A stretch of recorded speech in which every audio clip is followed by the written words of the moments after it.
Graça e paz perfeita vos seja multiplicada. Estamos no capítulo 14 do livro de Apocalipse, mais precisamente na mensagem dos 3 anjos.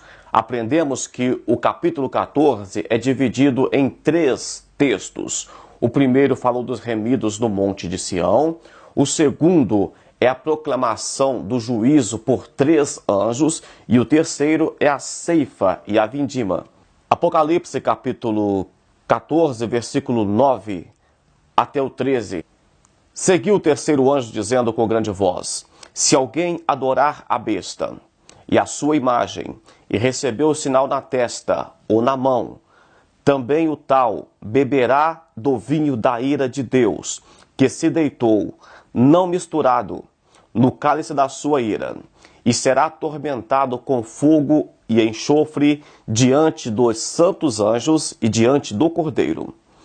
E o fumo do seu tormento sobe para todo sempre, e não tem repouso nem de dia e nem de noite, os que adoram a besta e a sua imagem, e aqueles que receber o sinal do seu nome. Aqui está a paciência dos santos. Aqui estão os que guardam os mandamentos de Deus e a fé em Jesus. E ouvi uma voz no céu que me dizia: escreve, bem-aventurados os mortos, que desde agora morrem no Senhor.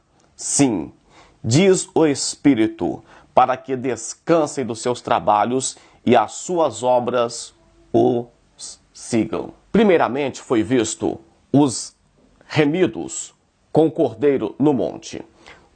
Primeiro anjo. O segundo anjo passa e avisa que a Babilônia caiu.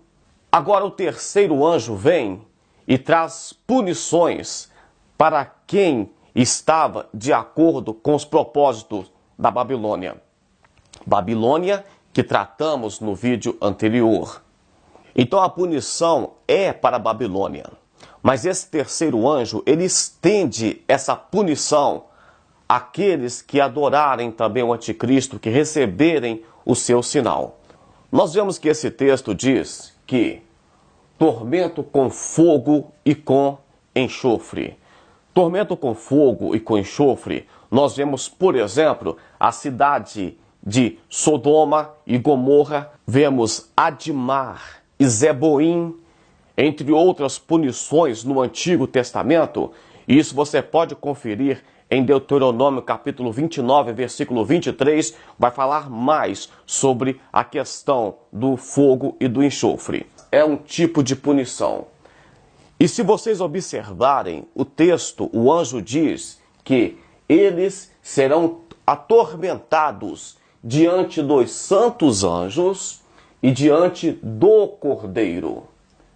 Então tem vergonha para as pessoas que aceitarem a marca da besta, que aceitarem o anticristo, que aceitarem a idolatria. Essas pessoas serão envergonhadas diante de Deus e diante dos anjos. Observem que não foi citada a igreja, os santos, diz apenas anjo e cordeiro. Muita preocupação que as pessoas têm. Mas se o meu filho for para o inferno, se o meu pai e minha mãe ir para o inferno. Olha, esse texto não cita a questão dos santos vendo os ímpios sofrendo. Sabemos também que essa questão de paixão carnal, amor de mãe para filho, de marido para esposa e vice-versa, não terá no futuro. Nós seremos como anjos. Essa paixão que nós temos de proteger os nossos, de querer o bem da nossa casa, da nossa família e não preocupar com a do outro, no céu não será assim. É bom a gente já ir aprendendo isso, querer o bem de todos, a paz para todos. Lucas capítulo 16, versículo 23, nós vemos a parábola de Lázaro e do rico, e o rico observava Lázaro no seu descanso, no seio de Abraão. Mas o texto não mostra que Lázaro também observava o rico sofrendo.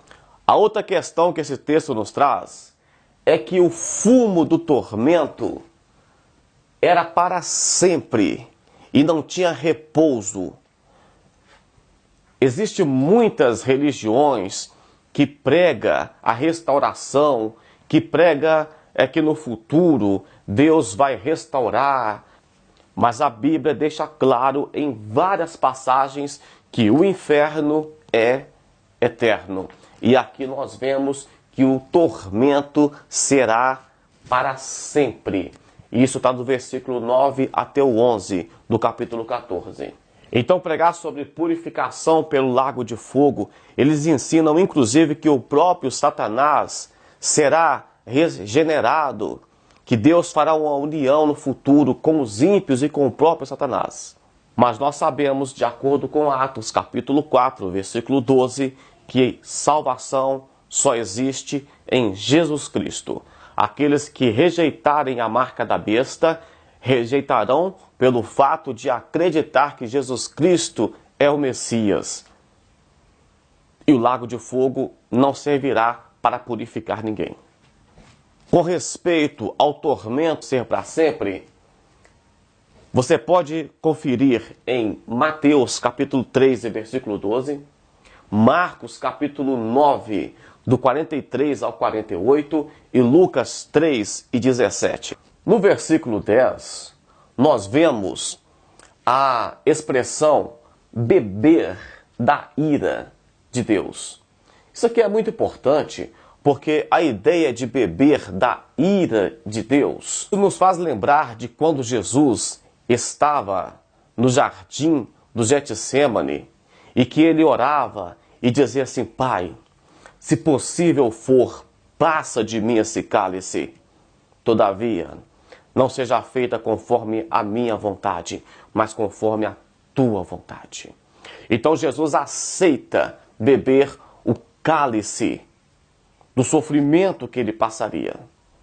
Aprendemos que beber da taça de Deus no Antigo Testamento era beber do seu juízo. Mateus capítulo 26 e o versículo pode ser o 27, que diz assim: E tomando o cálice e dando graças, deu-lhe dizendo: Bebei dele todos, porque isto é o meu sangue, e é o sangue do Novo Testamento derramado por muitos para a remissão de pecados. Nós já participamos, sabemos que Cristo morreu por nós, nós entendemos que ele se fez pecador por nós. Nós entendemos que tudo que Jesus conquistou na cruz, nós herdamos juntamente com ele. E se Jesus já bebeu do cálice que ele aceitou na oração no jardim, no Getsêmani, e se ele diz que nós temos que beber agora do cálice de uma nova aliança, e para nós que já nascemos da água e do Espírito, conforme João capítulo 3 e versículo 15, lemos também quando Jesus chega diante de uma mulher samaritana, em João capítulo 4, versículo 14, e Jesus diz para aquela mulher assim: olha, aquele que bebe da água que eu tenho para dar, nunca mais volta a ter sede, e fonte de água viva fluirão do seu interior.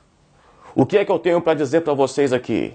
É que quando você aceita Jesus Cristo como seu único e suficiente Salvador, participa do corpo, do sangue de Cristo, está em comunhão, você não corre o risco de beber da taça da ira, da justiça, do juízo de Deus. A igreja, os santos estão protegidos, estão livres dessa ira, porque nós já bebemos com Cristo, já morremos com Cristo. O batismo é exatamente isso, é morrer para o mundo e ressuscitar para Deus. É quando nós simbolicamente fazemos um sepultamento do velho homem. Esse sangue é o sangue da nova aliança. Mas para aqueles que estiverem aqui, que tiverem que rejeitar a marca da besta porque não subiu com Cristo porque não subiu no arrebatamento, esses terão que ter uma morte literal. Os seus próprios sangues serão derramados. Não é o sangue de uma nova aliança, o sangue de Cristo. Serão os próprios sangue. Eles não morrerão simbolicamente quando nós descemos na água do batismo. Eles morrerão literalmente. O nosso foi simbólico. O deles será literal. E para finalizar, o texto, versículo 12 e 13 diz: bem-aventurados que morrem, descansa do seu trabalho e as obras o sigam. Essa passagem bíblica entende-se que é uma mensagem para os salvos de todos os tempos. O texto diz: olha, bem-aventurado os que morrem, descanso do seu trabalho. Qual trabalho? É o trabalho para a obra de Deus. É o trabalho como pescadores de homens. É o trabalho como arrebatador de alma do fogo do inferno. Esse é o trabalho. Então, quando nós morremos, esse trabalho termina. Mas o trabalho não termina sozinho. O texto diz: e as suas obras os sigam. Quando nós morrermos, as nossas obras seguirão, darão frutos na eternidade. Por exemplo, o apóstolo Paulo já morreu, mas todo o seu esforço para que o evangelho chegasse às nações, isso até hoje é fruto dele. Ele recebe recompensa disso. E sobre a questão das obras seguir e nós recebermos de Deus a recompensa pelas nossas obras, falaremos nos próximos vídeos.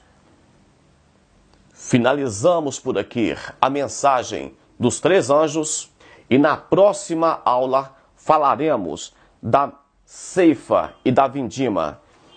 Um grande abraço, Deus abençoe, até o próximo vídeo.